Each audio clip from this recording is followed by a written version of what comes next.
So today I'm going to go over some techniques for pronunciation. A lot of my students have a really hard time pronouncing words. And if they knew a couple things, which I go over in class all the time, they would be much more understandable. Whether for me or if they're in a foreign country. So I'm going to go over some of the basic ones that I know that are big problem areas for a lot of students, and possibly for you. So, first of all, every vowel has one sound. A, E, I, O, U. There's only one sound for each vowel. It never changes. A lot of people like to make the E sound different in the middle of the sentence, or in the middle of the word, and then a different E in the same word sounds like the correct E. The other one sounds like an English E. But it only makes E. Same thing with A. Come on. Manzana. Every single A makes the exact same sound. Always. Okay? Manzana. I, the I, I'm always going to make the sound E.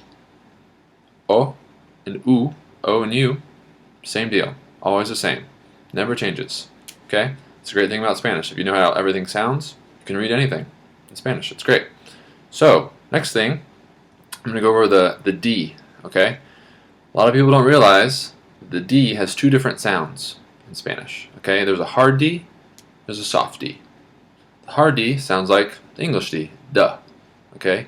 Duro. Okay? That means hard. Duro, you can hear it's a duh, duh. It's the same thing as in English. Your tongue is on the top of your mouth, duh, duh. Shouldn't be that hard, okay? So, that's when it's at the beginning of a word, okay? So, you gotta make sure you know this. Say if a sentence starts with a D, it's gonna be a hard D, okay? Also, if it's after a nasal sound, like N or M or L, yeah. So N, M, or L. Those are nasal sounds because N, the sound's coming out of your nose, M, right? So after those, it's going to be a hard D. Okay, but the tricky thing is, and this is where so many people get this wrong, a soft D is something like the word city in Spanish, okay? Ciudad, okay? A lot of people say ciudad. That is incorrect. Ciudad is correct. Okay, what I'm doing is on the D's that are between vowels, or not starting a sentence or anything, just kind of in the middle of the word, not after a nasal consonant or anything, it's going to actually make the sound. It's called a theta. So what it is, your tongue is actually going in between your teeth. So ciudad. Okay, and the last D sounds silent. It's because it's there, but it's ending between your teeth. So it's ciudad. Okay? Ciudad. Okay? It's ending right there in between your teeth. Okay? So the difference is between duro, it's not duro, it's duro. Alright, it would depend. Say if duro was in the middle of a sentence and the last word ended with a vowel, say mesa, like the table, like the hard table. Why not? La mesa dura. Okay, it almost comes together in one word. La mesa dura. Okay, because the D is between two vowel sounds. Okay, so most of the time you're going to have soft Ds, but sometimes you get hard Ds. But it's important to know that those exist. Okay, another example. Say I would say the word giving. Okay, dando. Alright, dando. Alright, dando. First D, say it to the beginning of a sentence. It's a hard D. But it's dando. So the second D is after an N, so it's another hard D. So dando. It's not dando, it's dando. So that's an easy one.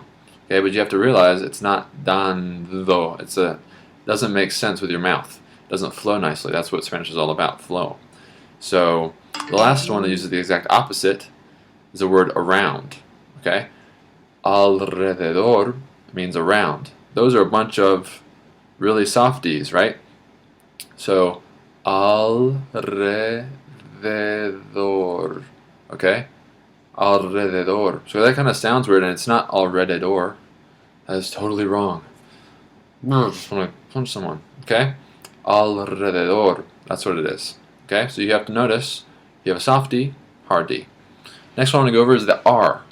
Okay? The R is also probably just as much. Probably probably even worse than the D. So hopefully you know the R sound, the English R, does not exist in Spanish. Okay? If I said tree, the word tree, that R sound is a R.